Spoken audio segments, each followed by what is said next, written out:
I'm pleased to introduce Byrd. She's the Director of Marketing for the Richmond Strikers and Director of Rugby for the Richmond Strikers Sports Club. She's going to talk to us about her experiences. So thank you for coming out, Blaze. Yeah.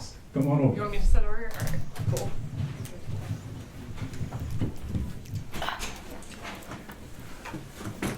So Blaze, can you just give us a quick rundown of what you've been through Sure. from a hip perspective?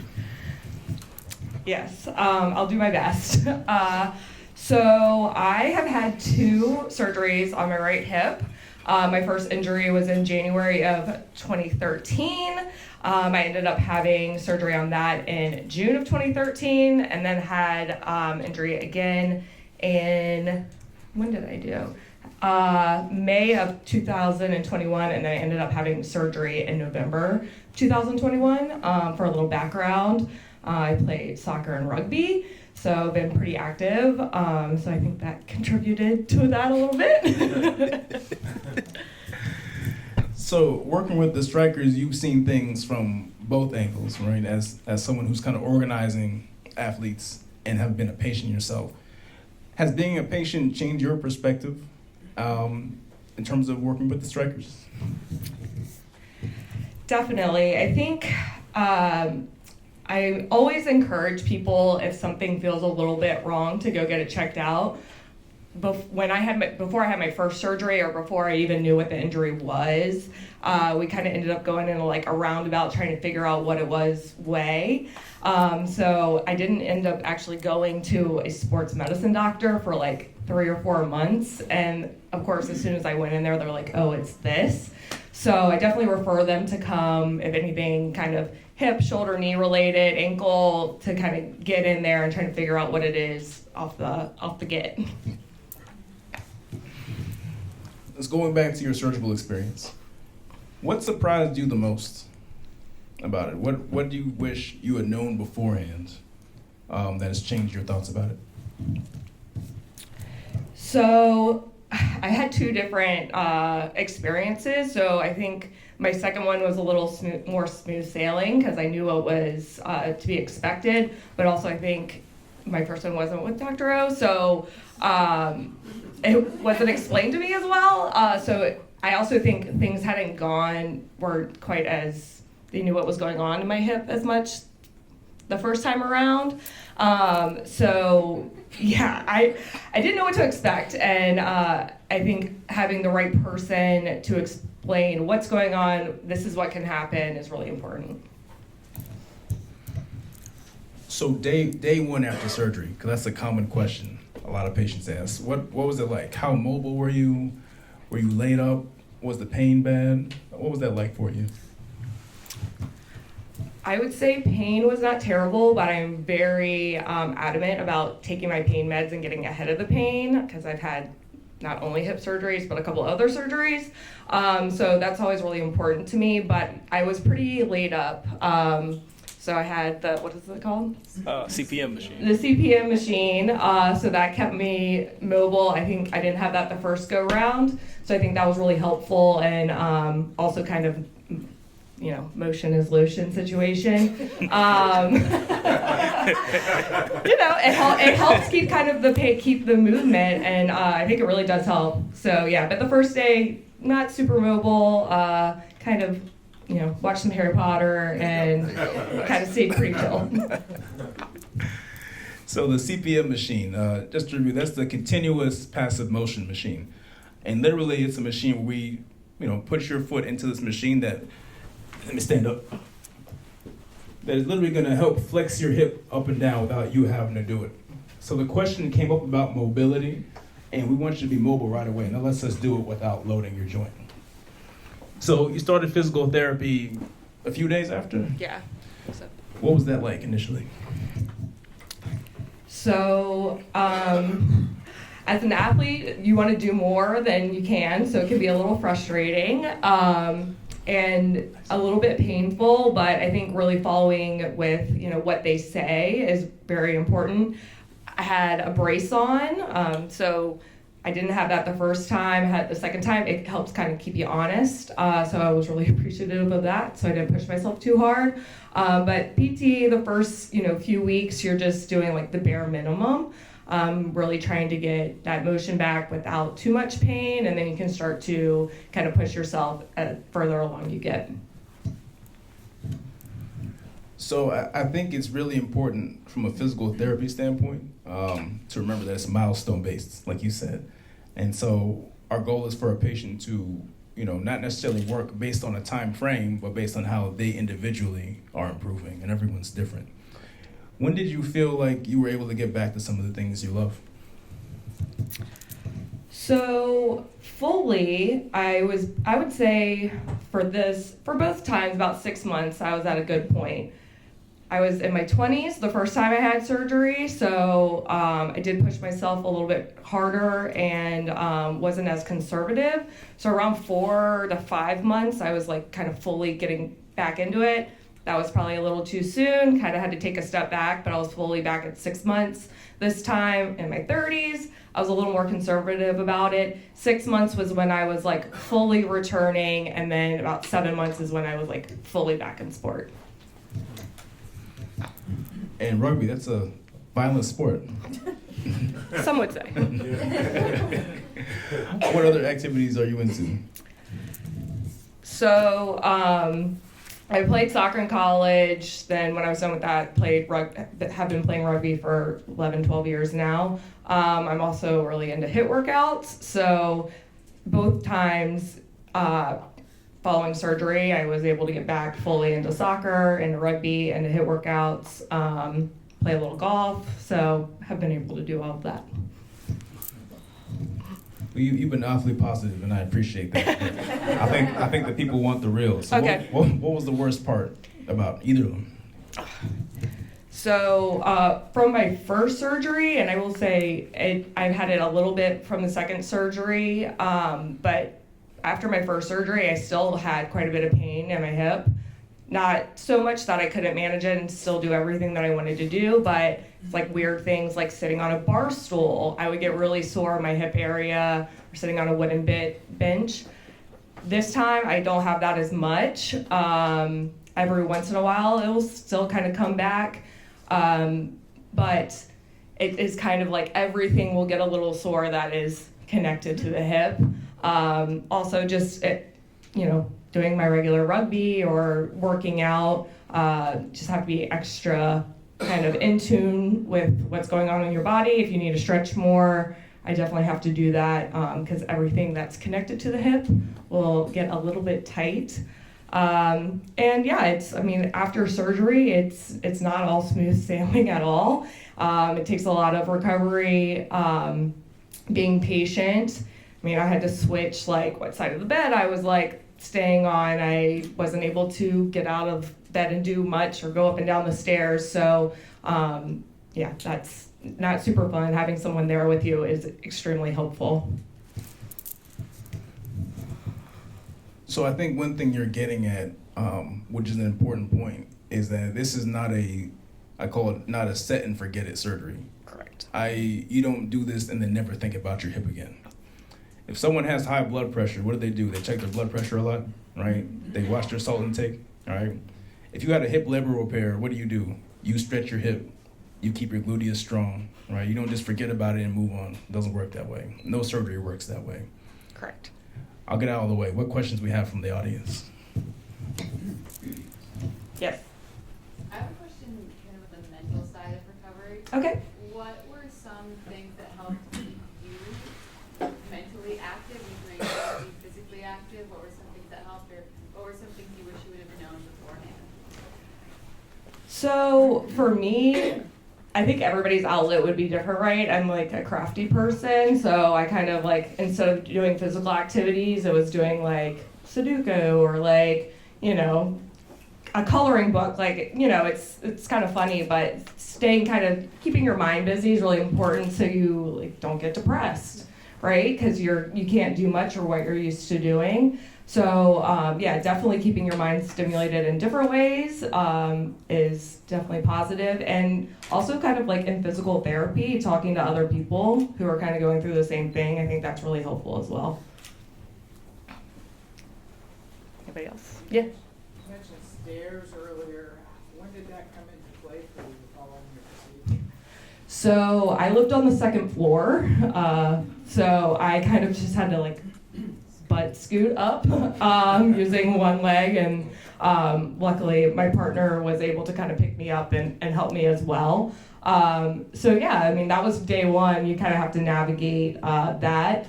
Something else that was difficult for me was getting in and out of the car. So you kind of had to like get creative, like, do you put your butt down first, put your leg in first? You kind of have things you wouldn't like really think of. So yeah, you kind of just have to maneuver it as you figure things out. But yeah, there's a lot of things you like don't think of beforehand that when they come along, you're like, oh, okay, gotta handle this a different way than usual. Yep. CPM machine, is that something that you had access to because of the strikers, or is that something that you rented locally? Like, how did that work? I rented through Ortho Virginia. Okay. Yeah. So, but I really thought that was cool. And for that, I think I was in it like 4 hours a day. So for the first, 2 weeks, right? 2 weeks. Yeah, 2 weeks. So you're in it 4 hours a day. So you're laid up, but still got some movement going. Anybody else? Yes. I have another question. Sure. What was returning to work like for you? I'm pretty lucky that I was able to work from home for the first few weeks because, like I said, getting in and out of the car was difficult. Oh, and actually, now that you say this, there's something else I forgot. I have not sat in an office chair pretty much since I had hip surgery. I sit on a ball now. So for like the past 12 years, I've been sitting on a ball in my office because it's more comfortable for me. Office chairs just and my hip don't get along still now, so I sit on a ball. But yeah, I was lucky. I was able to work from home for the first like 2 weeks, and then when I went back to work, sat on my ball. Yeah. So did you take any time off at all besides those first few days? I'm trying to think. The first time I had surgery, I definitely took about a week off, I'd say. This time, I have a little bit more flexibility in my job, and I kind of knew that in November we didn't have a ton going on, so I think I only took a few days off, and that was more so from pain medication standpoint than anything else. Thank you. Yeah. Anything? We get time for one more, I think. Yeah. Do you experience any range of motion challenges that are different on one side versus the other? That's a great question. Yes, I do. Especially following my first one, my hip flexor strength just never got back to where it was. That's interesting. Yes. Yeah. And I wonder if Dr. Erb would have, does that have anything to do with the insertion of the instruments through the capsule? And Yeah, if you want to. damage to the tissue? I think that's a great question. Can I share details? Of Yeah, please do. When Blaze had her first surgery, it was there was a hip flexor tendon release performed. The hip flexor was cut, and that may sound, I know that sounds a certain kind of way. There was a time prior to what we do now when that was thought to be the standard of care. That is no longer the standard of care. And the reason for that is many patients experience what she is describing, wherein they were unable to get their hip flexor strength back.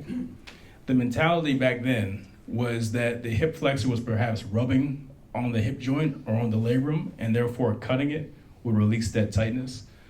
We've since learned that that is not necessarily the way. Now, to the point about range of motion restrictions, I do hear that relatively frequently. And so what we'll see is some patients will have difficulty getting, for instance, to like a full butterfly, right? Those patients who are dancers, their external rotation, their turnout may not ever be exactly like it was before. I've had many patients get close, get functional, get so they can do what they want to do again, but it may not ever match the other side again. Yeah. Good question. And to follow up on that, I would say mine's not fully the same range of motion, but I don't notice it that much, to be honest. Like squats, doing butterfly, anything like that, it might just be like tighter than my left hip at the beginning of a workout or something, but usually it'll loosen up and be not quite noticeable. That was a great question. Yeah. Round of applause for Blaze, please. All right, can I have my expert panel please approach and come on up?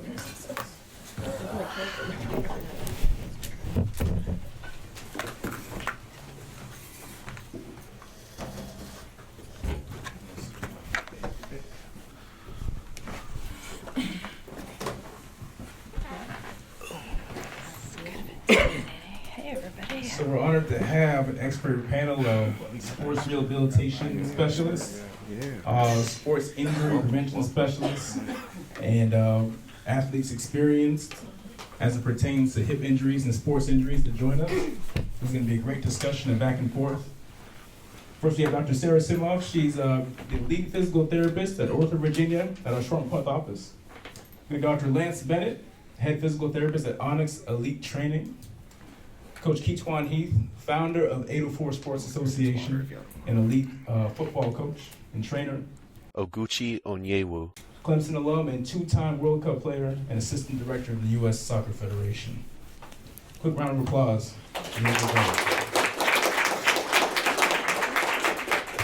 All right, I'm gonna kick y'all off and then we'll get to the audience. All right? So, in y'all's experience, what have you seen the role of the hip be in terms of performance and patients either coming back from an injury or preventing an injury?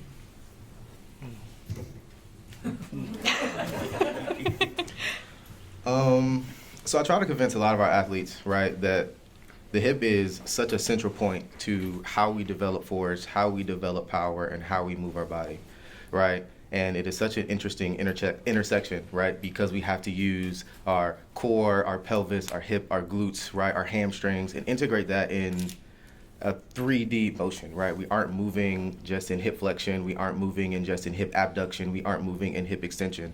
So finding ways to explain to them, one, why are we doing this?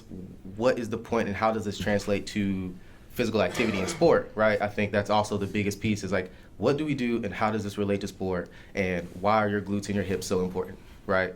And then also taking that isolated strength and taking those isolated features and then explaining to them how do we curate an exercise or how do we curate a session where now we can take these isolated movements and make them a coordinated movement and put all of the pieces together, right? So explaining to them what is the importance, why are we doing this, and then how do we put it together, and then, right, giving them snapshots of maybe moments in their sport that they move in that pattern. And then we try to get them to understand that and get that to click, right? But a lot of it is communication, education, and then, right, explanation of like what we're doing and why.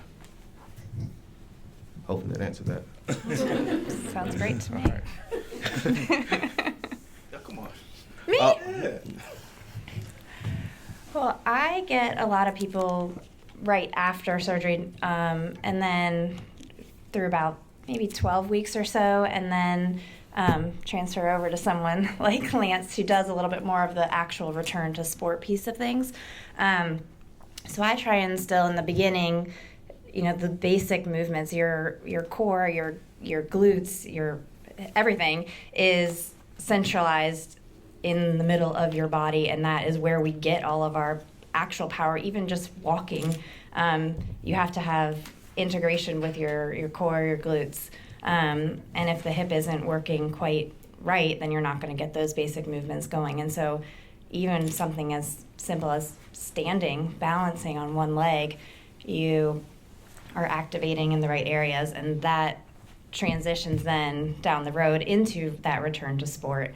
If you don't have the basics, if you can't stand on one leg, you're not going to be able to jump, to run, to tackle or anything. So it starts from really day one, just figuring out how to wake up those muscles again.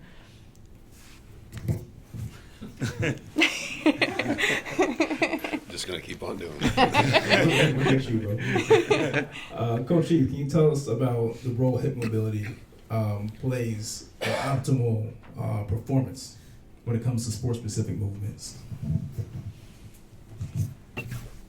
So for me, I pretty much, like she said, I get the athlete after the procedure has done, or I see a lot of athletes come to me and I have to send them to a guy like him because I can see the tightness in the hip.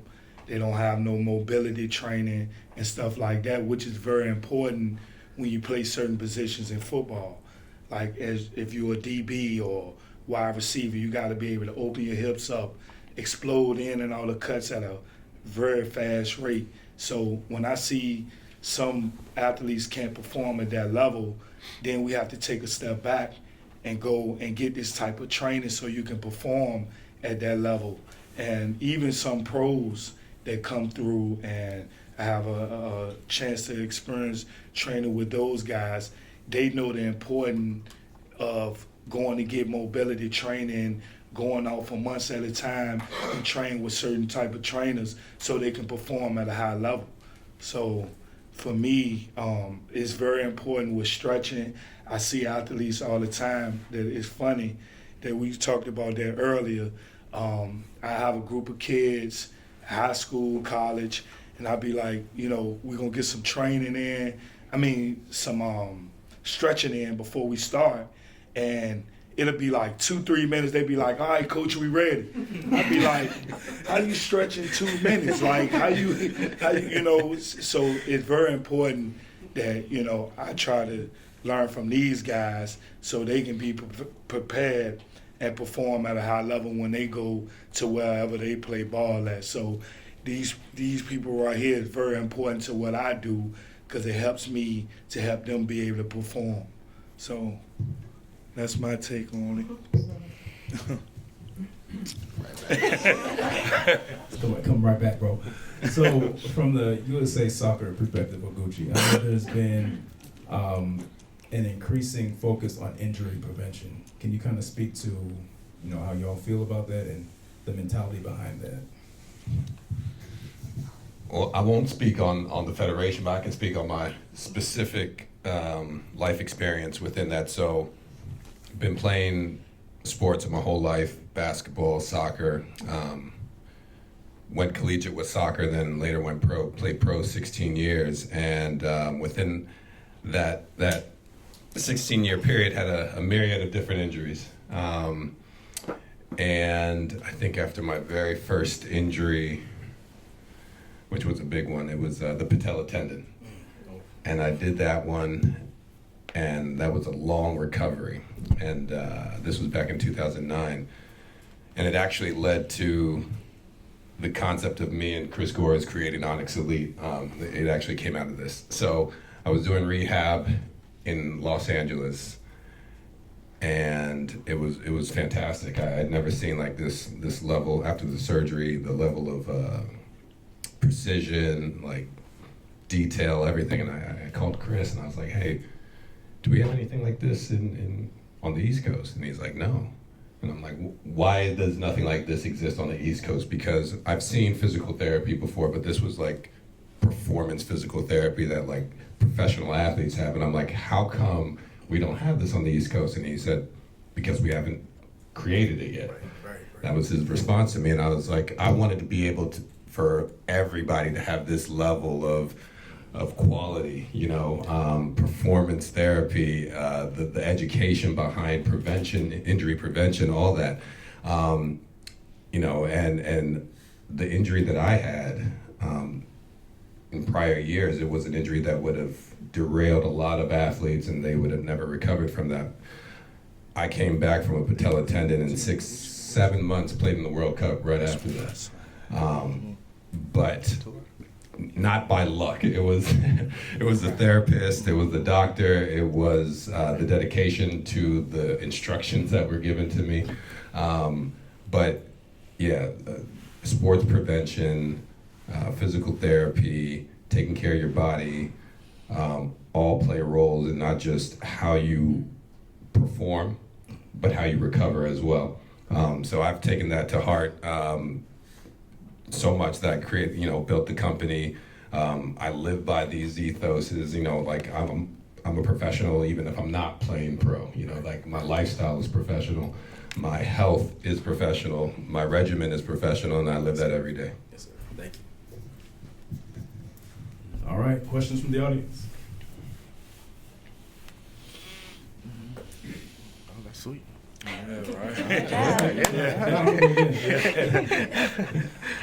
Sarah, can you kind of speak to, we talked about the importance of the gluteus medius, right, and the posterior chain of the gluteus protecting the hip joint. Can you speak to what exercises we're looking to target those muscles and the role they play? Sure. So the demonstration that I give all my patients is basically what your glute med does is keeps your leg up on your body and it stops you from, giving yourself a sassy hip is how I describe it. So basically anything that you can work to strengthen that outside kind of brings your body kind of in line. So lateral kind of movements, external rotation movements. You get a lot of basic stuff in the beginning. I think there's a lot of PTs in the audience. Clamshells is a big one everybody knows. Sidestepping with a band, anything like even bridges with a banded around, so you get a little bit of that external rotation, a little bit of that abduction. And then as you get further along, it gets a little more interesting. Then any kind of balance stability work that you do, getting into deadlifts, single leg RDLs, that's all going to get the glutes firing, getting that posterior chain stabilized a bit better. So Lance, take us in the transition, right? Yeah. We've gotten that firing. Where we go next? So for me, right, most athletes will come after a series of weeks of physical therapy prior to, right? And so my job is to see where are we, right? What metrics can we hit from a range of motion standpoint? What does our balance look like? What does our motor control look like? How are we performing some of our basic movement patterns up until that point, right? Depending on when I see them. So can we squat well without any biomechanical variations or any deficits, right? Can we single leg balance? Can we single leg RDL? Can we trap bar deadlift, right? That's something that I use a lot. I just think it's a little bit more comfortable for athletes and it's a little bit more transferable to athletic movements. So how well can we get into that position, right? Some of the basic things we check off. And then after that, it's like, what does single leg balance look like from a step down, from a step up standpoint? What compensations are we seeing? And then, right, that leads me to know where some of those gaps are and then how do I feel those? Even with that understanding, right, patient's age, patient's sport, right, patient's position, what are we looking for and what do they have to do and what can't they do now? And then from there, right, we just work backwards. So we just fill in some of the basic gaps. My job is not to reinvent the wheel. So certain things like glute bridges and all of that, like we will do, that just may not be our primary workout, right? That's just our warm up. So my job is to take what our performance trainers at Onyx will do and then get you prepared for that transition, right? So that even means like, let's go through a basic walking warm up, knee pull, quad pull, lunges, reverse lunges, lateral lunges, right? Things that you're gonna do when you integrate back into your sport so that you can at least feel incrementally like you are a part of that process, right? So if you haven't been doing a lot of exercises, you've been on the table a lot, let's just get you moving so you can feel like an athlete, so you can knock the rust off and feel like you can participate in movement. And then from there, we take the glute bridge or we take the side step, right? And then let's attach a sled, right? And let's do lateral side steps with sled. Same exercise, same movement, but let's put some load to it and let's follow some of those progressive overload principles to get you stronger. Right? We know that most field athletes need to move in 3 directions, right? We need to accelerate, decelerate, we need to vertically jump, right? We need to land, we need to move laterally. So let's put those pieces together in a stepwise progression so that we can introduce those things to the athlete. We can educate them on why they're important. We can also build confidence in the athlete, right? So that's the big thing is like, let's build confidence so that you know, hey, I am strong enough to tolerate these things. My body is super resilient. And then now my goal is not rehab, it is each day I'm getting ready to perform, right? So a lot of what we do as physical therapists is build the tank, right? We want to build the capacity. We want to get them to the point where they're confident to do things beyond ADLs. But again, it doesn't stop there because they perform, right? So like getting, up and down the stairs. That is a baseline function for them. They need to box jump. They need to sprint. They need to cut at 90 degrees. So using the knowledge that I've learned from our performance trainers, right, and looking at what they do from a movement prep standpoint, from a velocity training standpoint, and then how can I prepare this athlete to transition into that, right? Every athlete will be a little bit different, and you do have to be creative. But if we're setting really good expectations in terms of timeline of like, hey, in the next couple of weeks, this is the progression that we're looking for. If we are giving them adequate feedback on, hey, be on your toes, like let's focus on some of those minute movements, then now that athlete is really bought in. Now that athlete is like, hey, I'm feeling like I'm doing what I want to do. I feel like I'm going where I need to go. And they feel really confident in their ability to perform that. And you just build on that incrementally. So I try not to do anything crazy, but let's give them what they want. They want intent, they want exercise, right? They want a good sweat, and they want a really good workout. So let's create an exercise program for that. And so for me, I typically use certain things like supersets, or let's do 2 exercises at one time and give them that feeling, right? So it's not idle time and they're not wasting their time in the gym, but feeling like, hey, I got a hell of a workout today. I feel really good. My body feels great. And now I'm recovering well, and I can do that again. Beautiful. Kind of a long-winded answer. That's perfect. Etwan, so there's no one in the area better than you when it comes to the technical aspects of movement and returning. So now the patient has come through Sarah, through Lance, now they're with you. What are you thinking? What's going through your mind getting them going? So the first thing I'm thinking is where they're at mentally, because once you get out of that process, you still probably in a mental hold a little bit. Like, can I run full speed and make this cut in 2 steps? So I have to watch you for a while, manage your load, because load management is important too. So I have to watch your load, watch you come work out every day, help build your confidence, and the more I see you progressing, the more I can add on your plate. So now I'm watching you, okay, well, you're not far, so we just got to keep going. And another thing that makes a difference too, are you still going to therapy? Are you clear to be able to perform and do the things you want to do at the level you want to do it at? So by the time I get them, like I said, my main thing is load management and where your confidence at as an athlete. Yes, and take that and try to, like, pretty much get you in a space where you're comfortable. Yes, so by the time you get to me, that's what I'm doing as a trainer. To his point, right? Like, also my role as a performance therapist is the exposure. I wouldn't want to send an athlete to our performance trainers or send them to Coach Key if they haven't even done that in that capacity or that intensity, right? So me being a former college athlete, and we'll use football as an example, right? If I have an athlete who is a wide receiver, we can work on 5-yard burst and then we decelerate, right? Now we take that 10-yard burst and we decelerate. Or let's take some cones and let's run certain route trees, right? And let's reproduce certain movement patterns that I know that he will have you do at a much higher speed, right? So let's get exposure to that. Let's see how well you respond to those things. And then, right, we get an objective measure with some of the data that we collect. We get subjective measures in terms of like your feedback and your response and how you feel.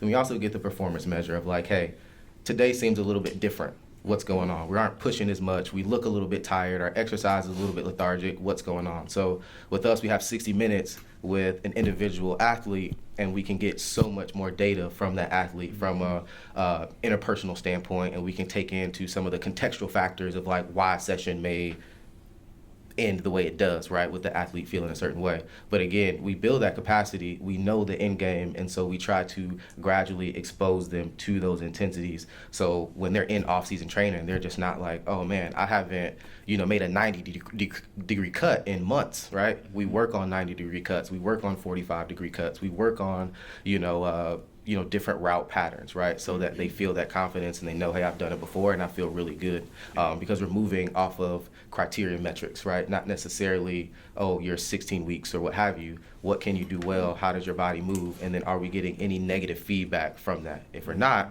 and it's okay with Dr. O, and we have those conversations, then let's move forward. But I think with what we do here, having a closed loop communication is super important, whether it is with Dr. O from the surgery, from PT for, the original post-op, to me, to the trainer, to now the performance coach, right, to getting guys on the field or female athletes on the field. So you made a clear and important point about the milestone-based aspect of return. One early dreaded, let's call it impediment to the early milestones after hip arthroscopy is hip flexor tendonitis. I know some of y'all, I see some nods out there. Yeah. Sarah, can you talk to us about prevention of hip flexor tendonitis and the role that it can play in the whole process? Yeah. So we basically just don't want to do anything that irritates the hip flexor. So we do a lot of exercises that don't do that. I mean, you shouldn't be doing straight leg raises, right out the gate. That's obviously going to activate that hip flexor. And I tell my patients, if it hurts, you're probably making it mad, so stop. And so we work on everything kind of surrounding it, kind of what we were talking about before, glutes, and everything down the chain and up, core, everything like that. And if you are irritating that hip flexor, then you're causing inflammation in there, which is going to just set you back. You get a lot of people that get labral tears are very active people, and so they have that active mindset, and they want to just do. And, a big part of what I do is telling them to, slow it down a little bit. And if they're causing pain, they're causing inflammation, then that's going to set them back further, and then they're, further back from where we started a week or two ago. So, I guess, does that answer your question?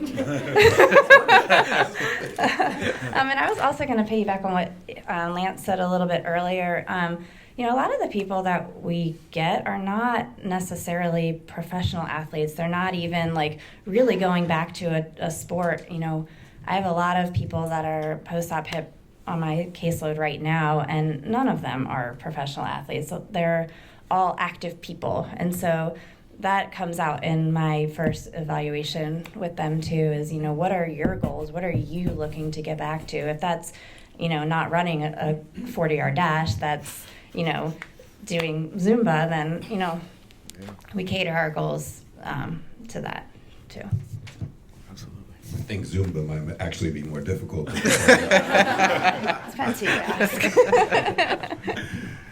Just ready. I just have a practical quick question. For the Onyx folks, can that physical therapy be submitted to insurance, or is this just paid out of pocket, or how do you bill? So at Onyx right now, we are cash-based, so we don't affiliate with an insurance provider. But through our system, we're able to provide super bills for our client, and so that has a lot of detailed information for them. They submit that to their insurance provider for their particular reimbursement rate. Again, that would vary based off of their insurance plan and insurance provider. Most patients will have like a FSA or HSA, and they can use those funds as well for physical therapy services.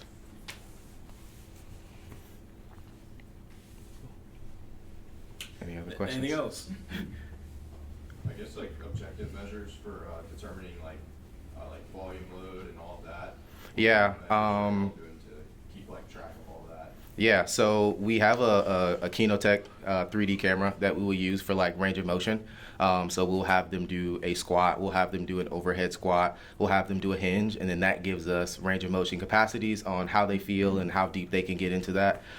We will use some of our Kaiser squat machines, and so sometimes that will give us power output and strength at a particular rep range, and then from there, right, if we have you do 10 squats and each rep, right, our percentage of effort decreases, that also gives me some information in terms of what our load capacity is at this time, where's our endurance, and where's our general strength, right? And then from there, once we are a lot stronger, we're moving better, we're progressing along that return to sport, we'll do a series of hop tests and single hop tests. We'll do some agility and change of direction tests as well, just to get some times. We'll do single leg balance as well. And then, if you have access, right, some clinics may have a vault or force plates, right? If we want to get super technical and super high level, then those things can give you some additional data as well. Awesome. Any other I questions? wanna add, to Onyx, if you got any young athletes and in your family or that's playing any type of sports, I would advise you. And I've seen a lot of facilities, I've been all over, but I send all my athletes to them from the highest level, from professional to Power 5 to high school. I send all my athletes to them. It's kind of funny because when I first went in there, I was like, I'm looking at this guy, Chris, and I'm like amazed because the science behind it. I've seen guys go to trainers and it's nothing to throw on a lot of weight. Yeah, lift this weight, and no, the science that these people use behind training and recovery and stuff like that is just out of the roof. And I just wanted to throw that out there because they do a great job in our community with our athletes. They get them ready at every level possible.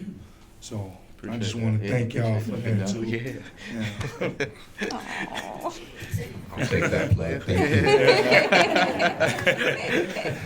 That was beautiful. I appreciate you. Yeah. Awesome. Any final questions? We're getting to the end here. Appreciate y'all hanging into the end. I'll ask a question. From a PT standpoint, obviously mental is a big part of it, but from a physical standpoint, coming out of this surgery, what are the typical walls or time frame that you see the plateaus or where you have to decide, okay, do you push a little harder without risking injury?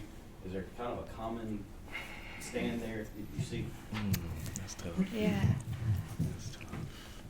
I'll speak for me. I don't know if there's a common plateau point that I see. A big piece, like you mentioned, is that mental, people are active, they want to get going. Dr. O has a really nice protocol that we follow.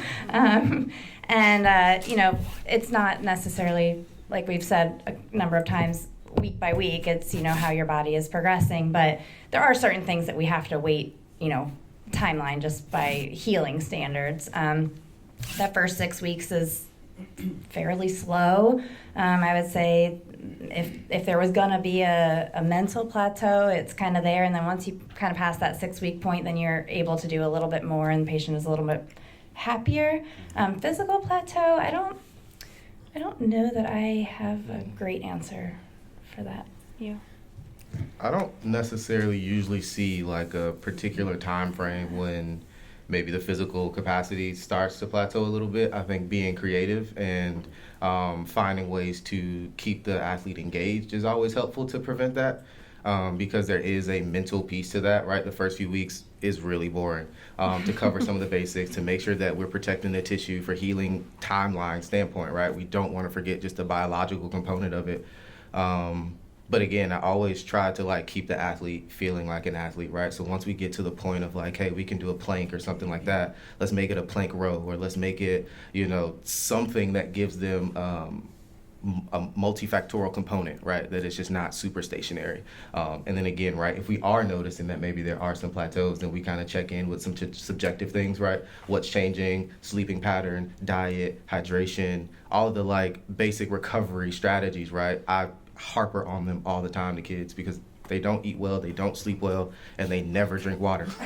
So focusing on some of the basic things, especially when you think about the recovery process and how much energy it takes the body to recover from an injury or a surgery, and then I'm asking you to do something super intense, right?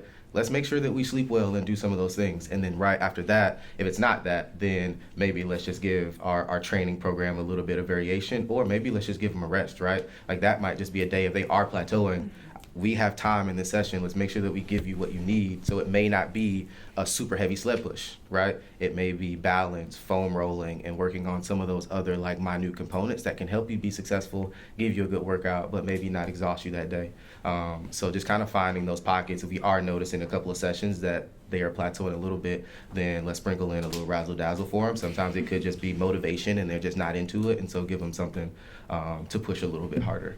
And then also when we're thinking about progression, right, I look at a lot of their symptoms. So if we tried something new for, a session or two, and we're like, hey, how does that feel? Do you feel great? Anything different left or right? Some of those subjective things, and we're like, all right, cool. If we're in the window of the parameter of the protocol and the time window, then we have a little wiggle room to push that athlete a little bit more. And then usually athletes will let you know, like they will want to do something a little bit challenging. They'll be eager to say, hey, give me 5 more seconds on that hold. Give me 10 more seconds on that hold.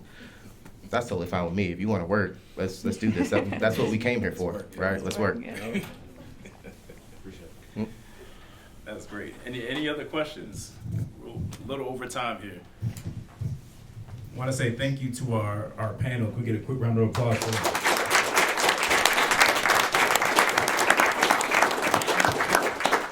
Before we dismiss, I'd like to thank Aaron Barlow for making this possible. For the hand